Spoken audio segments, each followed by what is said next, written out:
to clean it up. My vagina doesn't need to be cleaned up. It smells good already. Not like rose petals. Don't try to decorate. Don't believe him when he tells you it smells like rose petals when it's supposed to smell like pussy.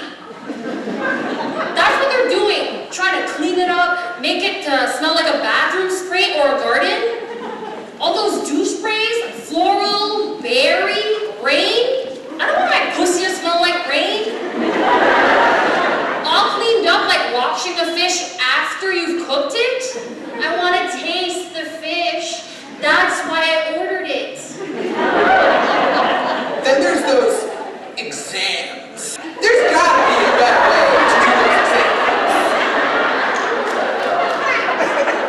Like, honestly, the paper dress that they put you in and it like scratches at your tits and then you lie down and it crumples up so you feel like a wad of paper that somebody just threw away. What's with the rubber gloves and the flashlight all up in there like Nancy Drew? What's with the Nazi steel? It was interesting to watch the Vagina Monologues in Canada. My first time was in 2006 as a reporter on location, Abuja, Nigeria. I will give you the Abuja experience in a separate report. Now back to the performance in Canada. Eve Ensler wrote these monologues based on views from 200 women about choice, violence against women, and sexual relationships.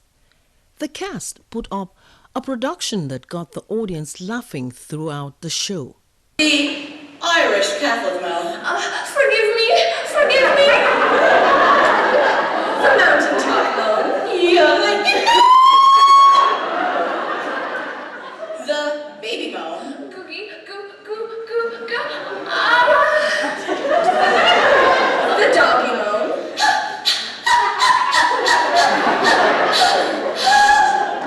Still, the core message evoked a feeling of shared emotion with women to drive home Ensler's central theme.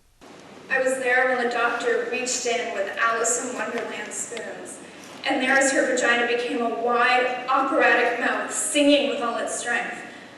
First, the little head, then the gray flopping arm, then the fast-swimming body swimming quickly into our weeping arms. I was there later when I just turned and faced her vagina. I stood and let myself see her completely exposed, mutilated, swollen, and torn, bleeding all over the doctor's hands who was calmly sewing her there.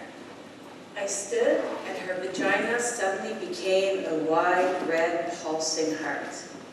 The heart is capable of sacrifice. The Vagina Monologues gives a really good voice to different kinds of women from all backgrounds, all ethnicities, all races, all sexual orientations. It opens the door for everybody. It's not just a select few. It gives you that freedom to be able to say, yes, this is who I am. I'm free. I am unabashedly who I am. It's about coming together and collectively sharing stories and making a safe space where women can have their voices heard and have their stories heard and just be met with open arms and with nods and smiles and understanding.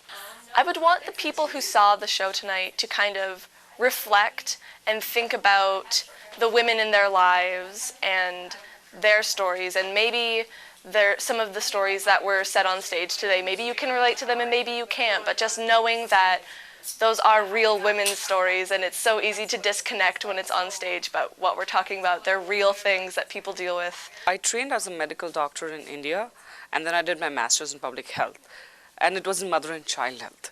So the word vagina for me was pretty normal vocabulary because of what I was doing.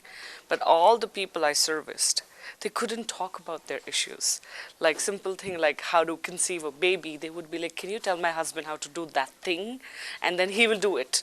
So it's like, I was like, okay, but you're going to be a part of it.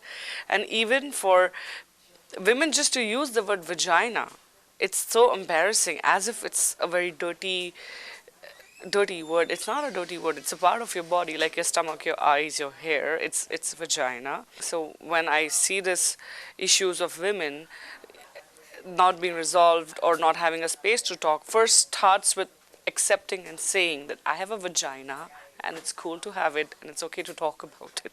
It's really important to me as someone who has a vagina and as someone who's experienced sexual violence and who volunteers at the Sexual Assault Support Center. Being part of this whole production has been cathartic in some ways because it's a way to share the experience with all the other women in the room. People should try to take home that violence against women happens to all women. And it's anything from like the slightest little comment, you know, someone catcalling you on the street to full-on, you know, sexual assault. And I think a lot of people don't realize how broad the term sexual violence is and how it affects people every single day. It is about equity, diversity, and inclusion. From a gendered point of view, it centers on the experiences of women and womanhood and femininity, and how, because we live in a patriarchal structure, women and people who are feminine and people who are coded as feminine, and in this context, you know, having a vagina, literally, can place you in a vulnerable position, and you're likely to experience violence or oppression because of that. The Sexual Assault Support Center of Ottawa, SACS, is behind the production. Something that we've been doing for quite some time now. It's usually been a community-led organizing team with the proceeds going to the Sexual Assault Support Center of Ottawa. But this time we wanted to have more of a grassroots approach and kind of in-house approach of organizing, from, you know, casting to production to fundraising and all of that components. But, you know, the Vagina Monologues is something that we've always felt has spoke to the work that we do at the Sexual Assault Support Center, you know, talking about women, talking about their experiences with their bodies, you know, regaining autonomy and seeking a level of empowerment through that. It is not being afraid to point at people who are committing these violent acts. It is not being afraid to be looked at as a victim. It is not being afraid to express yourself in the way that you are feeling it. It is having support to be able to do that. The show was a significant eye-opening experience for the audience. Sometimes kind of funny, sometimes very serious. I think it's a topic we don't think about very much, and it really got me and my friends thinking. I somehow found the actual book, The Vagina Monologues, and I was sitting in a cafe and I opened it up and started reading and read the whole thing from front to back at that cafe that day, and, you know, cried a lot. And for me, it was the first time to that intimately understand a whole bunch of experiences of women that I had never had any opportunity to understand before. I loved that it allowed for each of those people on stage in their own way to really bring their own personality and experience to the performance, and it felt very personal and welcoming, and I wanted there to be even more men in the audience to hear those perspectives, but I also felt like it was a safe space for almost anybody to be in that audience. The message was clear: advocate for women in whatever way you can.